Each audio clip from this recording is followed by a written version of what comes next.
Well, hello, everybody. Welcome to today's episode of The Express Compressed. I'm Megan. And I'm Laura. That's it. That's it. Oh yeah, you switched it I went around. crazy and just... She went off script. The script she makes, by the way, she went off script. We do that sometimes, but not at the We start. don't need it anymore, you know? Yes, we just do. kind of sit here. Megan, we kind of do. Don't, especially for later on. We need it. Anyway, to recap last week, if you missed it, shame on you. That's rude. We tested fan favorite chocolate Easter eggs, which Juno, our producer, happily enjoyed after the fact. And we got really deep into how you guys celebrate Easter. And I don't even think we got really deep into how we fully celebrate Easter. No, but you talked a lot about Jesus Christmas. Oh, yes, Jesus Christmas. You know what? That's a good method, though, for, like, kids. No, it really is. So if you missed that and you're a parent, you should go back and listen to that episode because Laura's Jesus Christmas is really... It was very fiscally responsible. It's not necessarily about the religion, I should say. I mean, my family is Methodist, but that was not actually what it was about. Go listen. Listen and you'll find out. So anyway, let's jump into the hot topics. Megan, you're up. So our first hot topic was, what is your favorite dinosaur? Overwhelming response on this. I know it's shocking because people just really love dinosaurs. They really do. We're all just big fans of things that no longer walk the earth. For sure. Velociraptor won with 7 votes. T-Rex and Brachiosaurus tied for second, both with 5 votes. Okay. Triceratops and Ankylosaurus tied for third with 4 votes. Apatosaurus and Littlefoot, specifically, tied for fourth with 3 votes. And then Diplodocus, Pterodactyl, and Kentrosaurus all had 1 vote each.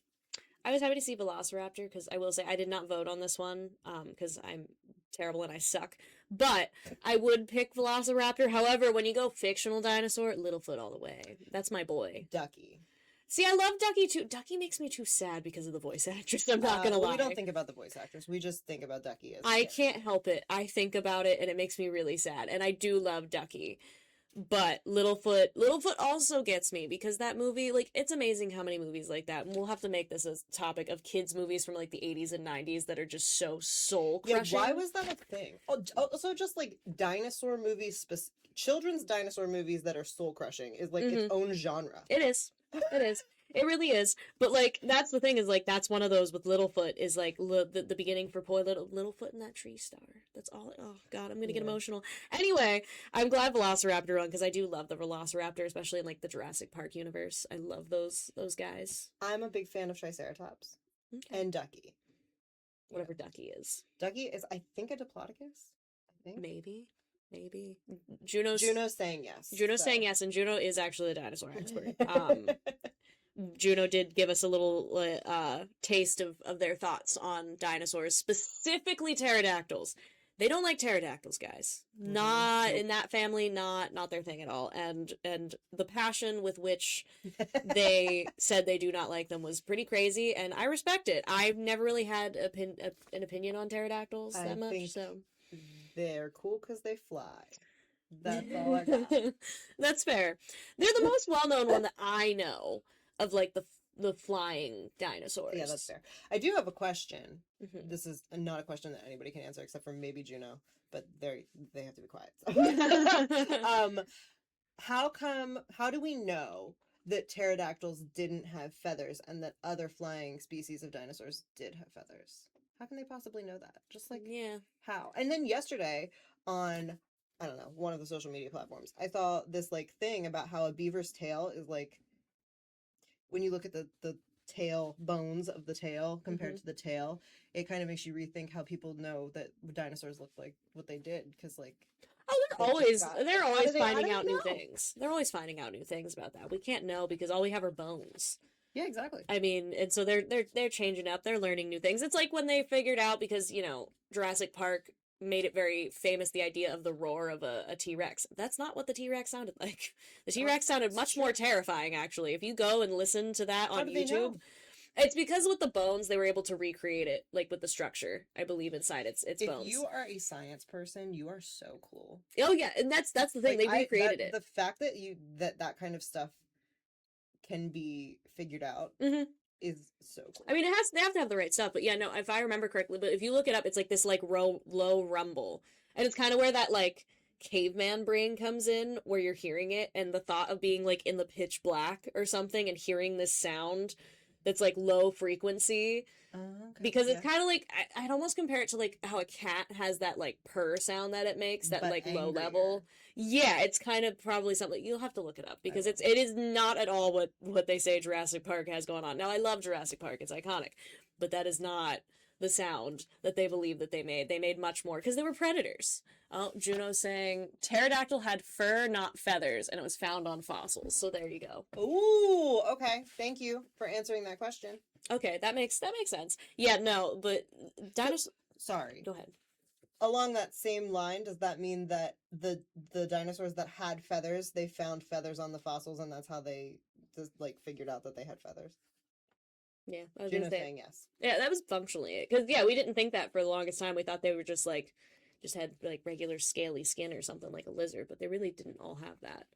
Which makes sense if you. It makes sense if you think about it, because even like by today's standards of like just any type of animal, they're not usually like, yes, there are alligators and stuff like that, which I think is partially why we thought that they didn't have any fur or anything, because alligators don't. And alligators are like, ancient. But then you think about it, chickens technically are descendant from T-Rexes and they have feathers.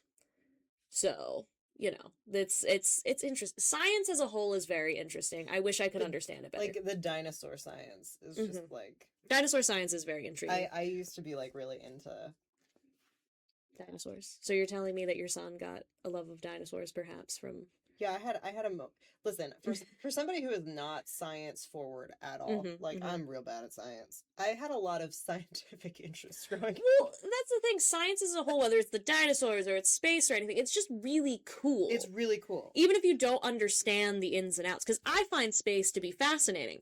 I don't understand it.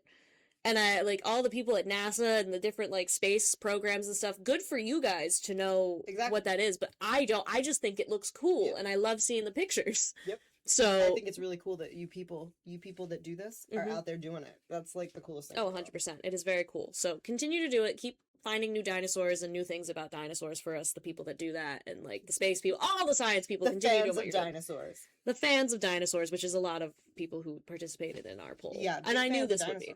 I knew this would happen though. That's why I picked it, because I didn't think we'd done this yet, and I was like, you know what? It's about time we ask about dinosaurs.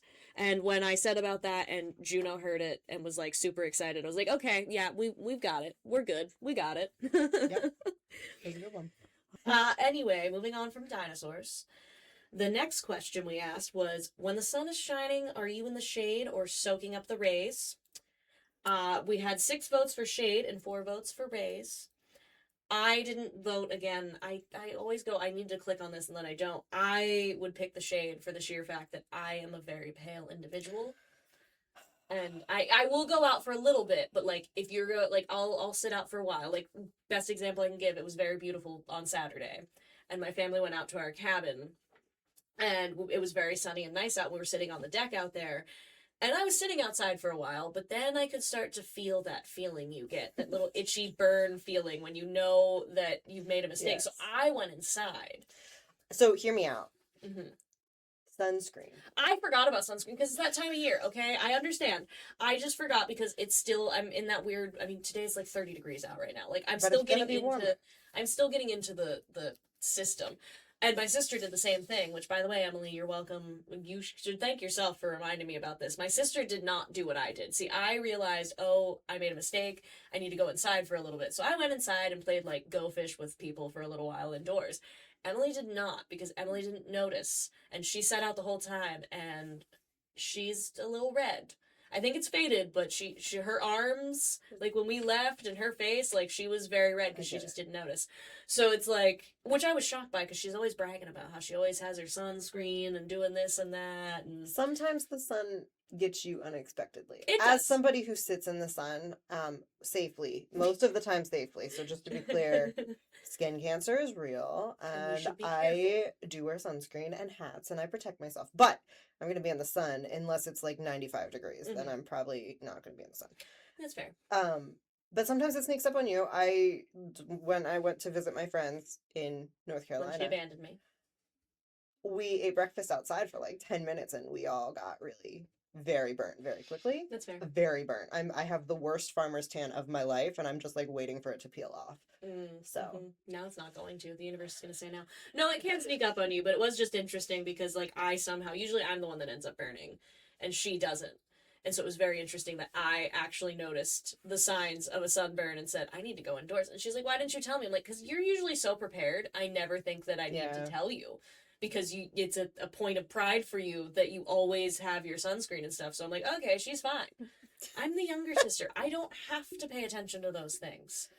That's like, I don't... Sure. That's an interesting sibling. Not about sun. It's she's the responsible one that's usually like, hey, do you have your sunscreen? Because she already has it, you know? Like, she's just always prepared for those things. And I'm usually the one that she has to remind for those things, if anything. I do wear sunscreen consistently. When I was younger, I kept forgetting it, but as an adult, I do know to wear it. That is the thing. I think we have all, if you are a millennial or younger, maybe not younger, maybe you guys are still in the, like, not wearing sunscreen phase, but we all have done the thing where, you know, you thought it was stupid for a while, and then you grew up and you were like, this is really important, actually. It feels like a universal experience for a lot of people, honestly, where you just don't want to do it, and you're like, I'm not going to do it. The teenagers in, like, the 70s were just laying out with coconut oil on their skin. Yeah, pretty much, yeah, that is true. That is one way that they did that. Yeah, no, I will say, I'm kind of 50-50.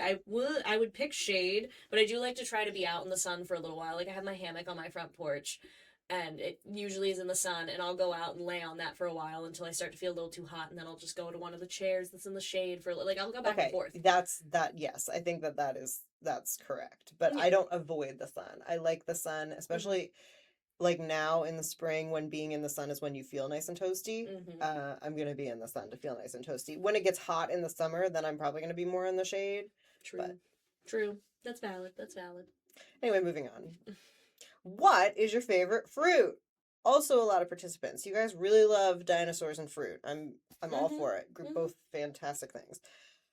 But I'm shocked because pineapple won with 9 votes, and I'm nothing against pineapple, guys. It's a very good fruit, but wow. Yeah, I'm a little surprised by that.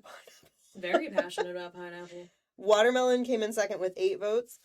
Blueberries / raspberries was one, like, that's not a tie. That was one entry. Somebody put it together. Okay. So I guess berries, except for strawberries and blackberries. Yes. So. Blueberries and raspberries are 2 different berries, but 6 votes for those. Apples had 4. Strawberries had 3. Grapes had 2, and plums had 1 vote. I think I picked grapes because you did, and I thought that's interesting. I like grapes too, but in the form of wine. Well, you're a millennial mom, so you're a wine girly. That's fair. No, I picked grapes. One, I felt weirdly bad that grapes got nothing at the time. There's no particular fruit that is my favorite. Like, one that's not even on here that I do sometimes like is cantaloupe, for example. Like, I prefer cantaloupe over watermelon. Do you put salt on your cantaloupe? I do not. Okay, good. You like lean forward and because I think that's so gross. No, maybe that'll be a hot topic one. Yeah, I do not do that. I've heard it be done before, but it's just not. My family does. My dad also puts salt on watermelon, which I think is just like an abomination. See, I've heard of that more than I've heard, because, I mean, functionally you're creating Gatorade at that point, because watermelon is basically all water, and then you just put the salt there. It's functionally Gatorade. That's true. I mean, it's still weird, but that's basically what you're watermelon doing. Is so good. So I don't really know if I have a favorite fruit. No, I really don't either. I picked grapes because I was just in a mood, and sometimes I get in a mood with grapes or blueberries or. I love honeydew, and I know that's a weird one. A lot of people don't like honeydew, and I'm a huge fan of honeydew. I like it. I'm at a breakfast buffet. Watermelon is great. Cantaloupe is probably like my least. Cantaloupe and oranges are like my least favorite fruits. So just because I said about cantaloupe, now you're like, I don't like it. No, it's like fine. No, I'm not, like when there's a fruit platter at an event, I'm not going to touch the cantaloupe. I will eat around the cantaloupe. No, I will eat the cantaloupe. We are. See, I just don't. We're perfect for a function because I'll eat the cantaloupe. Perfect, yeah. I'll eat everything else, just you can eat the cantaloupe. Well, I'll eat the other stuff. You can't have everything else. You have to share. But, like, I'll take care of the cantaloupe for you. I've got just like the pickle when people don't want the pickle at a restaurant. I'll also take that. But, or the olive theory, if you're familiar with How I Met Your Mother. I am not. You're supposed to be in a relationship with somebody if you like olives that doesn't like olives, so that you always get their olives. That didn't work in my life. I was gonna say, is that the case for you? No. We both like olives, and it's It's very fun, actually, except for I don't get to eat all the olives anymore. I mean, that's fair. Do you take turns, though, at least? Sometimes we just fight over them. And then our son, he's loved olives since, like, the day he started eating food. Well, that makes sense. You're his mother, so. So, like, everybody, I just don't get as many olives as I used to. Anyway, this is not about, olives are a fruit, though. Yeah, technically they are, so technically. My favorite fruit is olives. Megan's favorite fruit is olives, everybody. Yeah, no, I just pick grapes, but honestly, all of these are good options. And, like, I don't think bananas are on here. But bananas are not, too. But I feel like bananas are, like, you either really like bananas or you despise bananas. Mm-hmm. And I don't understand that. I think they're fine. I don't mind them. Put this all together in a fruit salad and I'll be happy. Oh my god. Fruit salad is good. I will say. No, we had some great options in here, and I'm glad to see that I didn't fumble too hard on picking out hot topics. No, these were very good hot topics. I think the engagement was great this week. Thank you so much. If you voted this week for any of these, please vote next week when our hot topics are: what restaurant has the best hash brown? What is the best breakfast meat? And should orange juice have pulp or no pulp? You were in a breakfasty mood when you came up with these. I love that. Yeah. Yeah. Let me get the deer Annie. You keep doing stuff while I get that. Okay, she's getting the deer Annie, so I gotta figure out where it is. Oh my gosh, she said she was ready. I was mostly ready. It's at the end. I print out 2 separate news things. Mine has the Dear Annie. Yours doesn't because you can't see it. I can't see it. I have to learn about it. I want your thoughts completely just like on the fly, off the cuff. I don't want you to sit and think about it too hard. All right. I'll try not to think All right. So this week's Dear Annie is called Carrying the Weight of a One-Sided Friendship. For those of you who this is your first time here, if you want to read this or any other Dear Annie, you can at lockhaven.com. We love lockhaven.com. Lockhaven.com. I say it every time. Lockhaven.com. How many times can we say that in a podcast? We should check that next time. Anyway, you can find it there if you go to the opinions section and then the column subsection. They are clearly marked as Dear Annie. And we have those, they print 6 days a week in the physical edition, which means there are 6 of them on the online edition. And I did float the idea about a 7th, and Megan said no. She keeps bringing it up, too. I'm gonna bring it up because you were so quick about being like, no. I just found it interesting. It's fine. It's totally fine. It's just funny. I did not expect you to have such conviction when you were like, no. Anyway, so this Dear Annie says, I am writing about a friendship that has weighed on my heart for quite some time. I have known this woman for more than 20 years, and in many ways she has been a loyal and lively part of my life. We have celebrated happy occasions together, seen one another through disappointments, and shared the kind of history that is not easily replaced. But in recent years, our friendship has begun to feel less like a comfort and more like a burden. Nearly every conversation revolves around her troubles, her grievances, her worries, and the endless complications of her life. When she telephones, what begins as a simple chat often turns into a lengthy recital of complaints. If I attempt to speak about my own concerns, I am either interrupted or quickly brushed aside. I do not mean to sound unkind. She has endured her share of hardships, and I know life has not always been easy for her. Still, I find myself feeling emotionally worn thin after our talks. Not long ago, I spent well over an hour on the telephone listening to one crisis after another, and when I finally hung up, I felt more depleted than comforted. Lately, I have caught myself hesitating when I see her name on the caller ID. I feel guilty for avoiding her, yet I also resent feeling as though I must always be on duty. Is there a gracious way to place limits on a friendship without seeming selfish or cruel? And is it wrong to step back from someone I care for when the relationship has become so one-sided? Signed, weary but still caring. Feels like a tough one. This is hard because I feel like universally most people have been on both ends of this. Mm-hmm. Typically when things happen in somebody's life, they do happen like consecutively. Mm-hmm. Or like you're not healed from one thing before something else traumatic or crazy happens mm-hmm. to you, and then it just kind of compiles. But then there's also the people who like make that their entire personality mm-hmm. without trying to get above it. So like if mm-hmm. they're doing the work to get through it, mm-hmm. it's this is really hard because there's so many factors here that we don't know. Like how significant are the things that she's complaining about? Sure. Are we talking about like little things that she's like creating or making more serious than they are, or are we talking about like actual large real life problems? Like, you know, there's so we're missing that element, and I think that does matter because if we're talking about like big things, then of course, like, this is probably a season in her life that she just needs somebody to vent to or like be there for her. If we're talking about like she's always making things the problem, that gets hard. Like, Yeah. then I think you step in and you say like, hey, I think we need to like evaluate how these conversations are going. This is a really hard one. Yeah, I feel like based on her tone, it's leaning more towards, especially because they've been friends for 20 years, that it might be. I'm leaning towards believing it could be more like nitpicky complaints, just because they've been friends for so long, and I feel like if it were just those, she's been friends with her long enough, she wouldn't notice it as much. But the fact that she's like an hour complaining about things left and right, and like she's feeling depleted, I feel like it's probably, there could be some major stuff in there, but I feel like this person may just be, they could be just going through it and being like super negative, but like you said, to push through it is important, and it just seems like they're not. Right. And so then that's looking at more of is this a mental health issue? Should the friend suggest that maybe she gets help? Or like goes to talk to somebody, maybe she just needs a different outlet, a professional outlet, therapy, to release that. So maybe that's the, I don't know. This is personally, I have been on both sides of this. So this is like a very challenging one too. So have I, and I think the key, and Annie talks about this, is just trying to set some amount of boundaries. Because, like, if you're on the phone for an hour, you, like, just say, hey, I can't really do that, which is functionally what Annie is saying here. She said, a friendship should feel like a porch swing, not a full-time shift.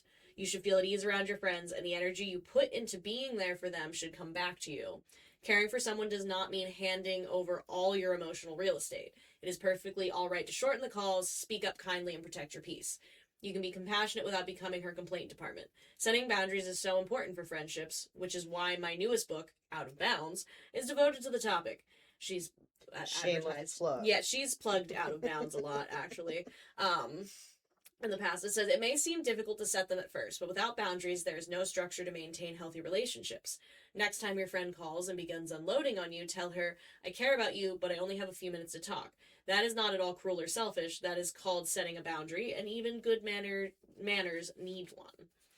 I agree with that. Yeah. It feels to me like just saying, hey, I can't. I mean, I feel like I've probably done that in the past if I'm overwhelmed or something. Yeah. And somebody's doing that where I'll be like, hey, I don't really have X amount, I have an X reason, or I got to do this or whatever, to kind of not sit there and listen for a really long time, especially if I know it could be for a really long time. Yes. Yeah, so I think, I think that was a good one. Yeah, I've been finding some really good ones lately. I've been digging into them. Yeah. So. She has. Hey, are you a vendor looking for a great vendor fair this spring? Join us on Saturday, May 2nd for our second annual Spring Vendor Fair. We have both indoor and outdoor spaces available. Snag one while they last. Vendor registration is open until April 17th. Contact me, Megan, at mmuthler@lockhaven.com for more information and to register. All right, let's jump into the news you should know from this week. The majority of Lock Haven City Council's first meeting in April surrounded continued steps to hire a new city manager, following the termination of its previous one.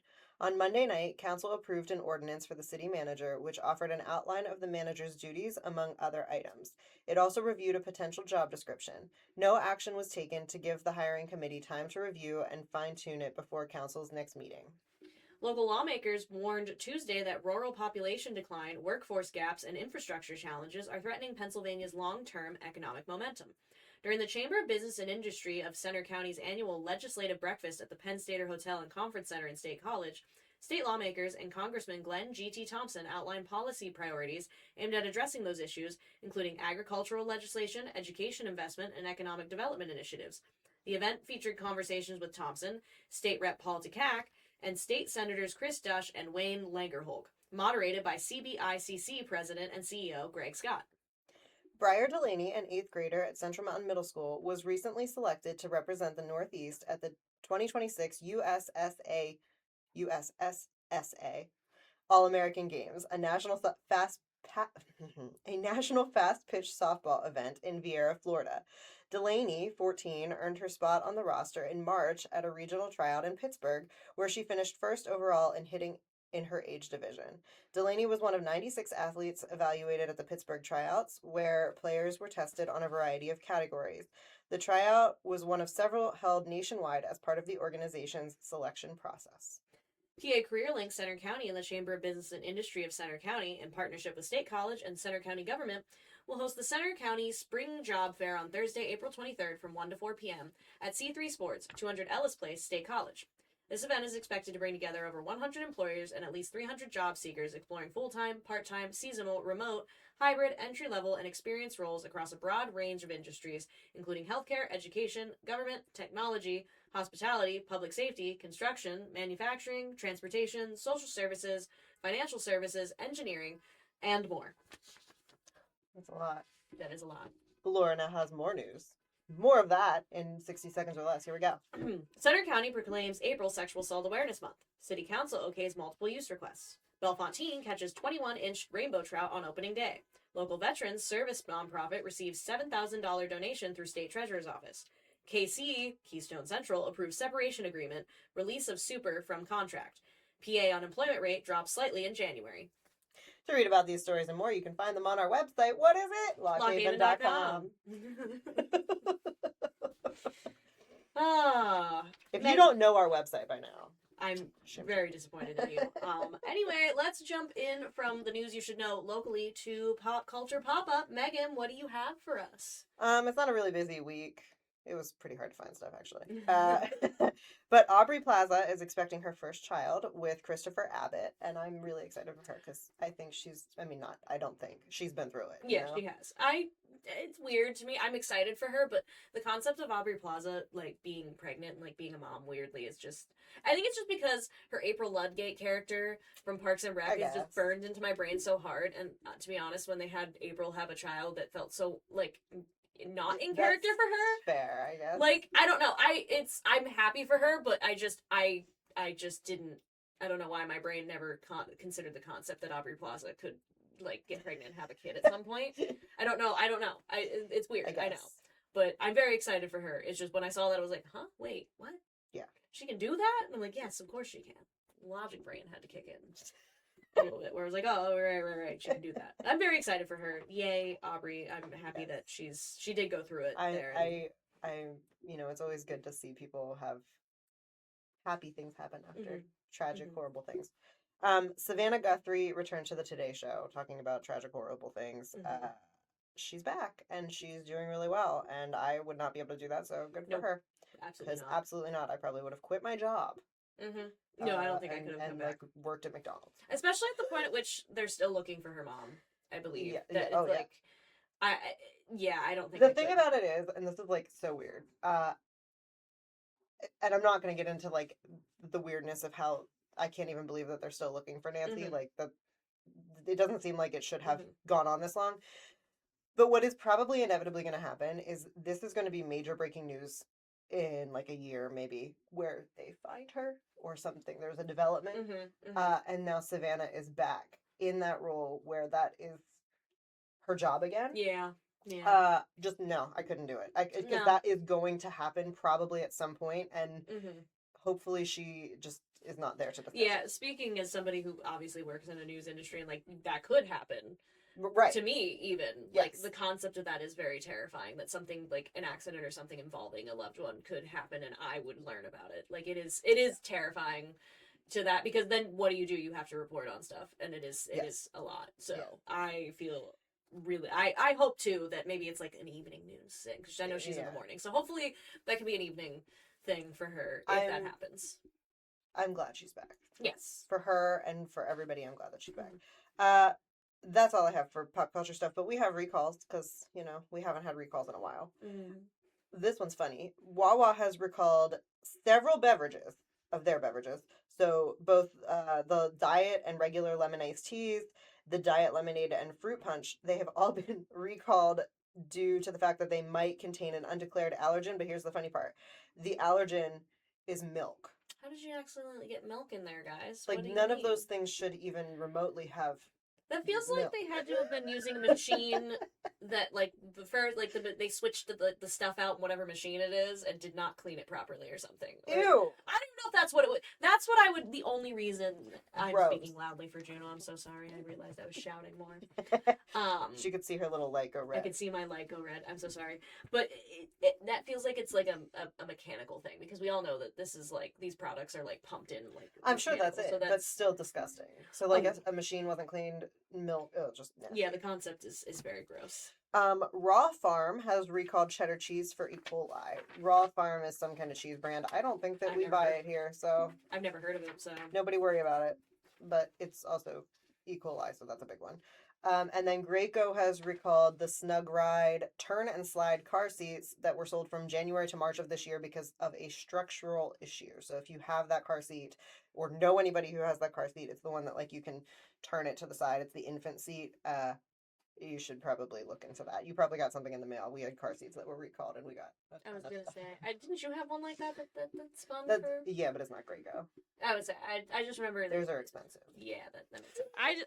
I wasn't sure. That is the name brand, so that makes a lot of sense, honestly. So yeah, makes a lot of sense. So that's all you got for us? That is it. That's all for pop culture and recalls. All right, let's get into the events in the upcoming week. Megan, take it away. On Saturday, April 11th, Milheim Fire Company's annual gun raffle will be held at the fire station grounds.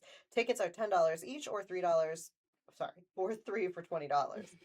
The annual Kettle Creek Valley Outdoor and Craft Show will be held from 9 a.m. to 3 p.m. at the Kettle Creek Hose Company in Cross Fork.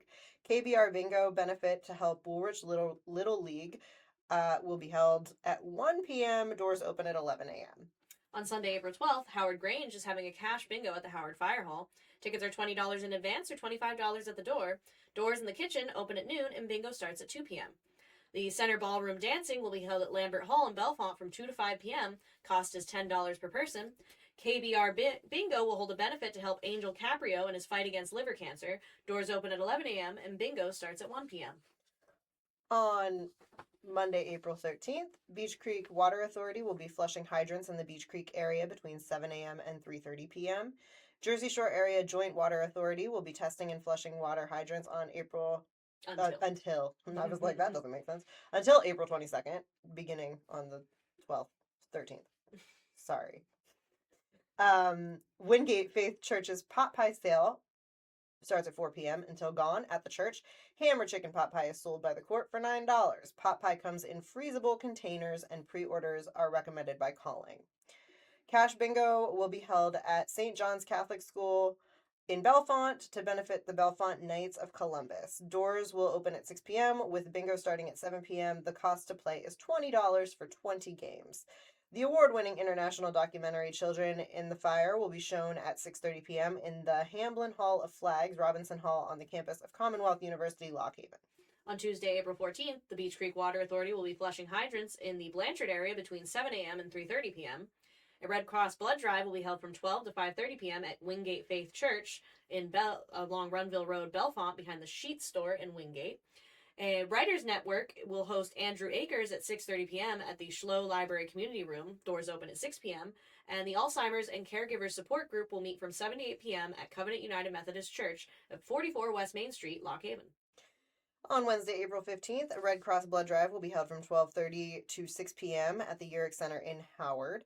LHHS class of 1952 will hold a luncheon at 12 p.m. at Restless Oaks. All classmates and guests are invited. LHHS and ICHS class of 1959 will hold a luncheon at 12 p.m. at Pizza City Bar and Grill. All classmates and guests are welcome. St. Luke Catholic Church will hold all-you-can-eat spaghetti dinners from 11:30 a.m. to 3 p.m. and again from 4 to 7 p.m. Tickets are $12 for adults, $5 for children, 6 to 12, and then children under 6 are free. On Thursday, April 16th, LHHS and ICHS class of 1958 will have their monthly get-together at 1 p.m. at Fox's Restaurant in Lock Haven. All classmates and their guests are invited. The Clinton County Veterans Affairs Military Share Distribution is from 9 to 11 a.m. at the Castaneer Fire Company Picnic Grounds. For more information, call the Clinton County Veterans Affairs Office at 570-893-4339. On Friday, April 17th, Old School Market, which is the former Road Elementary School, it will be open and is always open every Friday from 9 to 7 p.m. Beginning at 4 p.m., there will be a miscellaneous merchandise auction followed by a small animals and hay auction beginning at 6 p.m. And KBR Bingo and Moore's Straight Line Bingo will happen every Friday night at 6:30 p.m. Doors open at 4:30 p.m. and regular game payouts are $50. And that's all we got for that. I just realized you have me down for the outro. So sorry, guys. You think I'd know how this works. That is a wrap on the Express Compress this week. Thank you guys again so much for joining us. We'll see you next week. I forgot about that part. See? We don't need the script. Until then... I think we do need the script, Megan. Until next week, you can check us out online at lockhaven.com or follow our social media accounts. And you can find us under the Lockhaven Express on Facebook, the Express PA on Instagram, and follow our YouTube and TikTok accounts, both named the Express Compressed. Until next week, I'm Megan. And I'm Laura. XOXO, The Express.